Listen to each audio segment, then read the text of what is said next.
Hello everyone, 28 को जैसे आपका इकोनॉमिक्स का एग्ज़ाम है और हम सिर्फ इन वीडियोस में वही टॉपिक्स कवर करेंगे जो बहुत ही मोस्ट इंपॉर्टेंट टॉपिक्स हैं आपके बोर्ड एग्जामिनेशन के पॉइंट ऑफ व्यू से। Chapter wise most important topic अगर वो भी कर जाओगे आप आराम से पास हो। और वैसे भी अब बहुत ही कम टाइम रह गया है तो कुछ स्टूडेंट्स होते हैं कि स्टिल कुछ क्या बहुत से स्टूडेंट्स जैसे मैंने देखे हैं कि नहीं पढ़ रहे इस टाइम पर भी, तो कम से कम आप मोस्ट इंपॉर्टेंट टॉपिक तो कर जाओ। अगर आपको ये पता होगा कि इस चैप्टर में से ये इंपॉर्टेंट है और उसमें से पूरे पूरे क्वेश्चंस आने के चांसेस हैं, तो वही हम सारे कवर करेंगे। ठीक है, फर्स्ट में इंडियन इकोनॉमी 18 मार्क्स की आ रही है आपकी, मैक्रो इकोनॉमिक्स 22 मार्क्स की। तो सिर्फ 4 चैप्टर की वेटेज है 18 मार्क्स की जो आप बहुत आराम से गेन कर सकते हो, इसलिए मैं पहले इंडियन इकोनॉमी पे फोकस करूँगी।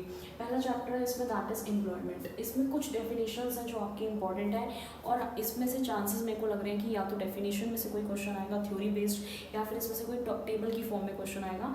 आपको टेबल गिवन होगी और उसमें आपको एनालाइज करना होगा। फर्स्ट हम डिस्कस करते हैं डेफिनेशंस जो इसमें कवर हो रही है। First is labour force. What that is labour force. इसमें कौन इंक्लूड होगा? दोज हु आर वर्किंग, जो काम कर रहे हैं, प्लस हु सीकिंग, और जो सर्च कर रहे हैं। तो दोनों कैटेगरीज जब इंक्लूड हो जाती हैं, जो पर्सन काम कर रहे हैं प्लस जो सर्च कर रहे हैं, that it's called the situation of labour force.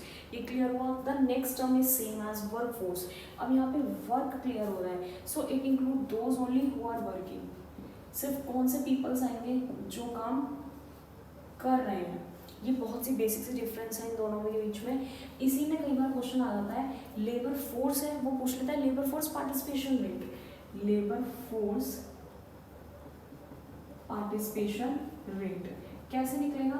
आपका ये लेबर फोर्स है डिवाइडेड बाय टोटल पॉपुलेशन। जो लेबर फोर्स होगी divided by total population. Same work force participation rate, work force participation rate, ये भी सेम इसी तरह निकलेगा।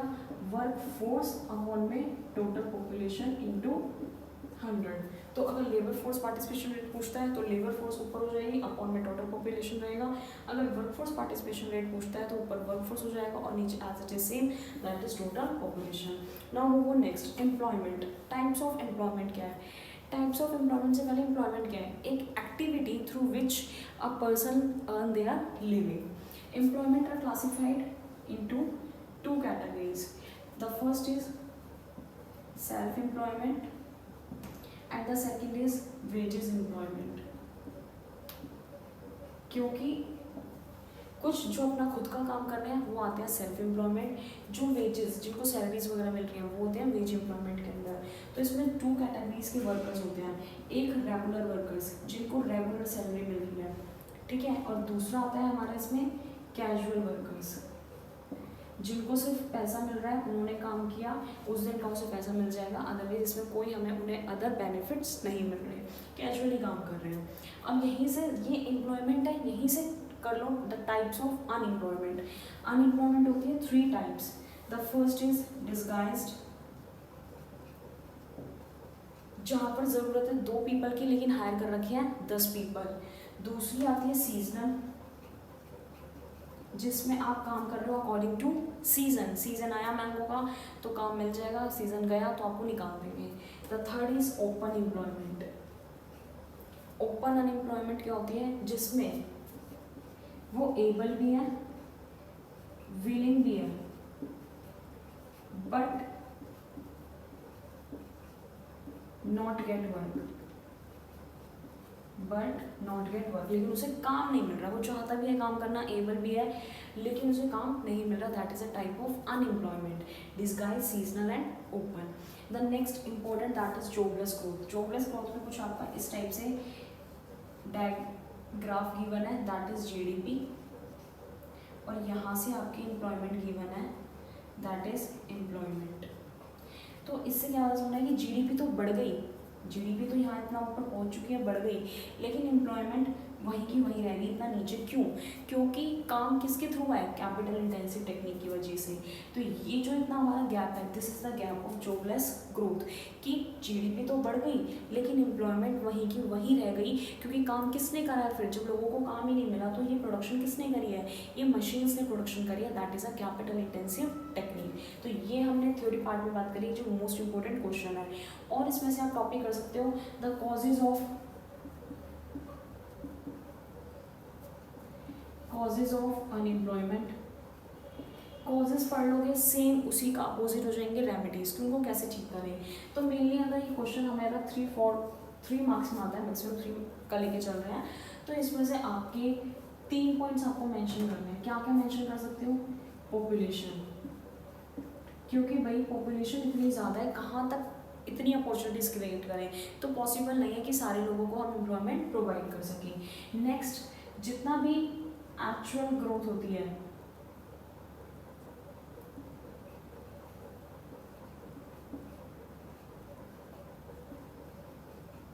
लेस देन टारगेटेड, जितना एक्चुअल में सपोज टारगेट क्या था 12% अपॉर्चुनिटीज क्रिएट कर देंगे, बट एक्चुअल में हुई 8%, तो एटलीस्ट जितना टारगेट कर रहे हो उतना अचीव तो कर लो।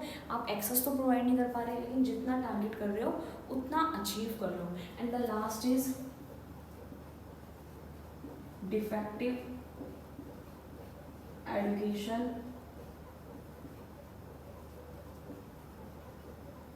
सिस्टम, कि हमारे यहाँ पर क्या फोकस किया जाता है, डिग्री ओरिएंटेड, सिर्फ डिग्री मिल जाए, चाहे उसे मशीन का काम का आ रहा है, टेक्निकल वर्क आता है, नहीं आता उससे कोई मतलब नहीं है। तो हमारे यहाँ पर क्या डिफेक्टिव एजुकेशन सिस्टम है, इस वजह से लोग अनएम्प्लॉयड हो जाते हैं। मेरे को ज़रूरत है कि जिसको मशीन टूल्स वगैरह का काम आता हो, लेकिन वो बंदा सिर्फ डिग्री लेकर आ रहा है हाथ में, बीकॉम BBA MBA की, मैं कहूँगी नहीं, मेरे को नहीं रखना तेरे को, मेरे को वो बंदा चाहिए जिसको टेक्निकल वर्क आता हो। लेकिन हमारे इंडिया में किस पर फोकस किया जाता है? डिग्री ओरिएंटेड पे, इसलिए यहाँ पर डिफेक्ट है एजुकेशन सिस्टम। एक्चुअल समझ में आया, एक्चुअल कम है और टारगेट हमने ज़्यादा कर रखा है, उतना हम अचीव नहीं कर पाते। पॉपुलेशन इतनी ज़्यादा है, किस किस को एम्प्लॉयमेंट प्रोवाइड करें, तो ये क्या हुआ? कॉजेज ऑफ अनएम्प्लॉयमेंट, ये सब क्लियर हुआ। अब नेक्स्ट इसमें एक बेसिक टर्म आ जाती है जो मोस्ट इंपॉर्टेंट है, दैट इज़ कि इन्फॉर्मलाइजेशन और कैजुअलाइजेशन, फॉर्मल और इनफॉर्मल। तो पहले हम डिस्कस करेंगे फॉर्मल इनफॉर्मल, जो मैं आपको समझा देती हूँ। देखो फॉर्मल क्या है, फॉर्मल में जो हमने कैटेगराइज पढ़ी है यहाँ पर, फॉर्मल में आते हैं हमारे रेगुलर वर्कर्स, फॉर्मल में आते हैं रेगुलर वर्कर्स, और इनफॉर्मल में आते हैं कैजुअल और सेल्फ, इनफॉर्मल में कैजुअल और सेल्फ आते हैं। अब फॉर्मल और इनफॉर्मल में डिफरेंस आएगा, मोस्ट इंपॉर्टेंट क्वेश्चन है ये। इसमें आपसे वो क्या पूछेगा कि फॉर्मल और इनफॉर्मल में डिफरेंस बताओ। फॉर्मल में जिसमें 10 और 10 से ज़्यादा हैं वर्कर्स हैं, इनफॉर्मल लेस देन 10। फॉर्मल में भाई रेगुलर वर्कर्स हैं, जो रेगुलर जा रहे हैं उन्हें सैलरी मिलेगी। इसमें कैजुअल है, जिस दिन काम हो जाएगा उस दिन की सैलरी मिल जाएगी, बाकी उन्हें कब निकाल दें कुछ नहीं पता। कोई सोशल बेनिफिट्स इसमें नहीं मिलेंगे, यहाँ पर मिलेंगे PF वगैरह, HRA, हाउस रेंट अलाउंसेस, ये सब चीज़ें मिलेंगी। यहाँ पर ऐसा कुछ भी नहीं मिलेगा। यहाँ पर अगर तुम्हारा बॉस तुम्हें निकाल देता है, तुम्हारे साथ कुछ गलत कर रहा है, तो तुम लेबर लॉज के अंडर जाके तुम्हें प्रोटेक्शन करेगी गवर्नमेंट, केस लड़ सकते हो।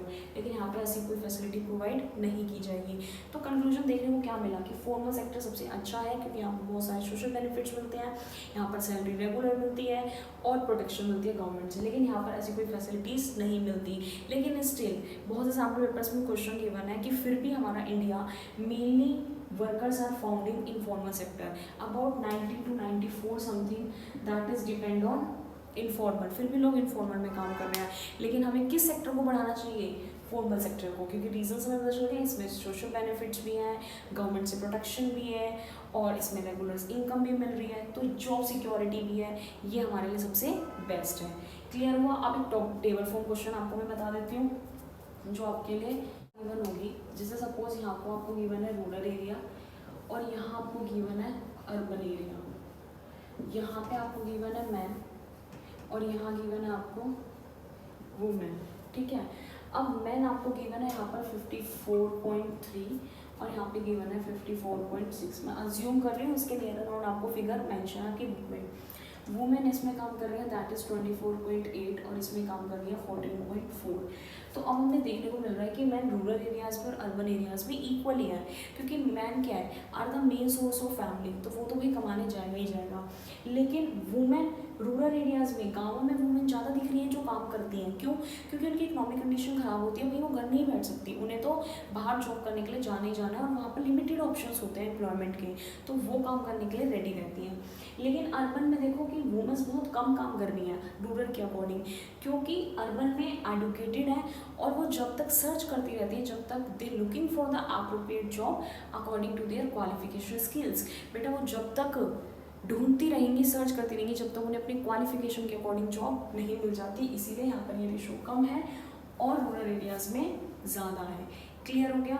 कुछ भी टेबल एनालाइज करने को आ सकती है। एक इसमें टेबल मोस्ट इंपॉर्टेंट ये भी है, आपको सेक्टर्स गिवन है, प्राइमरी, सेकेंडरी और टर्शरी। आपको परसेंटेज गिवन है, 3 ईयर है, 72 समथिंग, एक ईयर ले लेते हैं हम कुछ भी कि 80, और एक ईयर गिवन है आपको 2001। तो इसमें आपको देखने को मिलेगा कि प्राइमरी सेक्टर जो हमारा एग्रीकल्चर सेक्टर होता है उसमें ये परसेंटेज धीरे धीरे कम होती जा रही है। मैंने नीचे की तरह स्लो कर दिया, ठीक है। सर्विस सेक्टर आपको दिखेगा बढ़ता हुआ दिखेगा, ऐसे टर्शरी सेक्टर भी बेटा आपको बढ़ता हुआ दिखेगा। सिर्फ आपको गिरता हुआ कौन सा दिखेगा? Agriculture sector. तो एग्रीकल्चर सेक्टर गिरता हुआ दिखेगा, सर्विस सेक्टर बढ़ता हुआ दिखेगा और टर्शरी सेक्टर भी बढ़ता हुआ दिखेगा। रीज़न क्या है? क्योंकि बहुत पहले हुआ करता था जब हमारा इंडिया रूरल पे डिपेंड था, एग्रीकल्चर पे डिपेंड था, लेकिन आज के टाइम पे वो किस में शिफ्ट हो गया? People starts to shift from primary sector to secondary sector and secondary sector to tertiary sector. तो ये पूरा ओवरव्यू दे दिया मैंने आपको एम्प्लॉयमेंट चैप्टर का। मोस्ट इंपॉर्टेंट टॉपिक आप बहुत अच्छे से अपने कवर कर लो। Formal, informal sector, jobless growth का डायग्राम, कोई भी टेबल फॉर्म क्वेश्चन आती है तो आपको कैसे अटेम्प्ट करनी है, and the types of employment. Clear हुआ? नेक्स्ट वीडियो में आपको प्रोवाइड करूंगी इंफ्रास्ट्रक्चर चैप्टर की। Thank you so much.